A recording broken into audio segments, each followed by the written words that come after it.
జమ్మూ కాశ్మీర్లోని పహల్గామ్ ఉగ్రవాద దాడి ఘటనపై భారత్ తీవ్ర స్థాయిలో మండిపడిన సంగతి తెలిసిందే.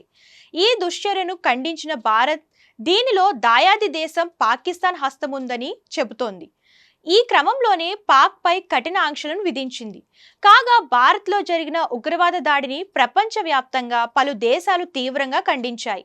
అంతేకాదు భారత్కు తమ పూర్తి మద్దతు సంపూర్ణంగా ఉంటుందని భరోసా ఇచ్చిన సంగతి తెలిసిందే. ఇప్పటికే భారత్లో జరిగిన ఉగ్రదాడి ఘటనను ఖండించిన ప్రపంచ నాయకులలో అమెరికా అధ్యక్షుడు డొనాల్డ్ ట్రంప్, రష్యా అధ్యక్షుడు పుతిన్, ఇజ్రాయెల్ ప్రధానమంత్రి బెంజమిన్ నెతన్యాహు ఉన్నారు. తాజాగా ఇటలీ ప్రధాని జార్జియా మెలోనీ స్పందించారు. భారత్ తన మిత్రదేశమన్న ఆమె పాకిస్తాన్కు దిమ్మ తిరిగే వార్నింగ్ ఇచ్చారు. తన మిత్రుడు భారత్ ప్రధానమంత్రి నరేంద్ర మోడీ ఒక్క మాట చెబితే ప్రపంచ పటంలో పాకిస్తాన్ లేకుండా చేస్తామని హెచ్చరించారు. ఉగ్రవాదానికి వ్యతిరేకంగా ఇటలీ భారతదేశానికి బలంగా నిలుస్తుందని స్పష్టం చేశారు.